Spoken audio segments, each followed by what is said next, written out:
Hey, what is up, Dmpaints fam? In today's video, I'm going to be sharing with you a couple of my texture techniques. Now, in this video, I'll be discussing specifically how to paint over a textured piece using acrylics and some special bonus materials to give you this amazing and sparkly metallic finish. This finish will really bring your artwork to life, especially if you're obsessed with sparkles as much as I am. Now, without further ado, let's get into it.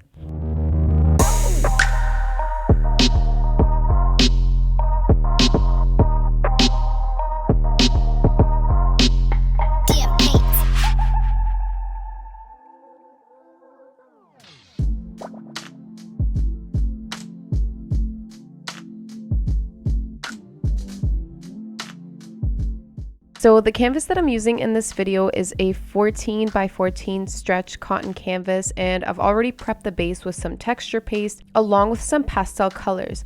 All of the colors that I'm using I purchased from Arteza on Amazon. They come in a pack of 60 colors, and I really recommend looking into this set, especially if you're a beginner and want to experiment with a variety of different colors without breaking the bank. You know, the worst thing is being overwhelmed with what you want to buy and spending hundreds of dollars on materials, and then you decide, I don't really need this isn't for me, whatever. So this tester pack has so many different hues of each color. It's honestly the perfect thing to start off with, and they're so crazy pigmented that you can really stretch them out and just do a bunch of different projects with them. So if you notice, I put a little bit of the pigment down and sprayed the canvas with water. I do this to stretch my colors and to also blend them in. The brush that I'm going in with here is a wide brush that I bought from Deserres. It's a Canadian company, and I believe that the width on this one was 6 inches, and it's an amazing brush for blending. Now I'm going in with a tissue paper here, but I would recommend a paper towel because it leaves less residue, and I'm doing this because I wanted to take off some of the purple that I laid down. However, this is also a great technique for some texture on your artwork. So what I did is I ended up blending it a little bit more, but if you left it just like that, you could create some really cool effects by just removing some of the paint with a dry paper towel. Also, a great technique to add even more depth to your textured artwork is to brush over the parts that are raised on your textured artwork. So this gives it more of a 3D feel and adds a lot of depth to your piece. Something that I'd suggest doing is to go over the textured bits with a color that contrasts whatever background you've chosen. So I've chose kind of like a peachy background and some pastel colors for my piece. So I went over it with a little bit of the darker purple to really make it pop and give it that contrast. So I'm going in with the medium called High Flow Medium by Golden. So as it says on the bottle, its purpose is to thin and extend your acrylic paints. And the difference between this and water is that water will dilute your colors. I didn't really have much of a problem with this when working with the Arteza colors because they're so pigmented, but it might be something to consider if you're working with colors that are not as pigmented or of lesser quality.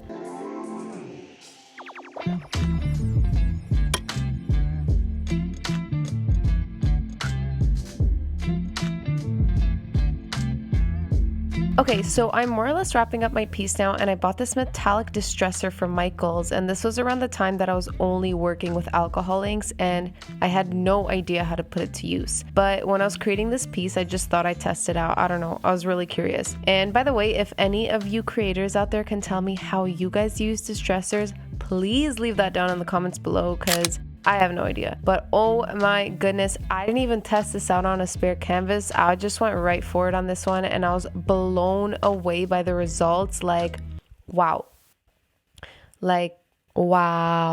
okay, you'll see it at the very end of this video because it just doesn't capture too well on the process video, but oh my gosh, I was just so happy with the results.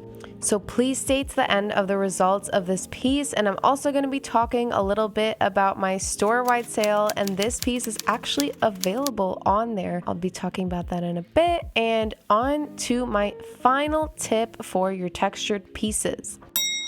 So here I'm going in with my brass alcohol ink, and for those of you who follow my other videos, you know that I absolutely love this product to add some interest to my pieces, and I just think it goes so beautifully with the distresser that I've added, and I'm adding it to all the raised parts of the canvas as I did with my darker colors.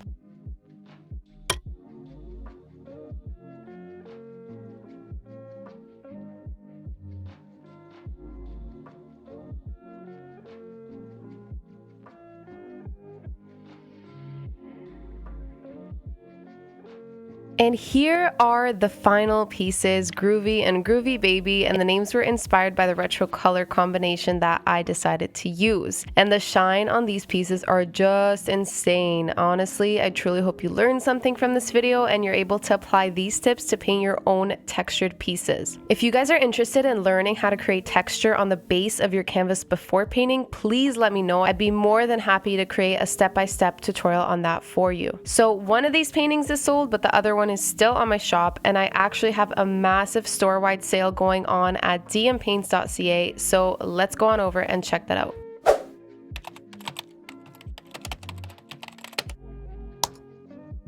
So this is my Out with the Old store-wide clearance. The intention of the sale is to make way for some new and different artworks and ideas that I have in mind, and as it states, it's a limited time sale. I've got a few resin pieces up on my shop, and for those of you that follow me on Instagram, you might know that I've given up resin for the meantime, and it might be forever, I'm not sure. I can get into that on a later date, but what this means is that I have a few beautiful resin pieces available, and they'll be the only ones. So make sure to check out what is remaining on my shop, along with my beauty, groovy textured painting, and a lot of more unique pieces. If you like this video, if you learned something from it, do not forget to subscribe and hit that notification button to get notifications on new videos every Friday, and I'll see you guys next time.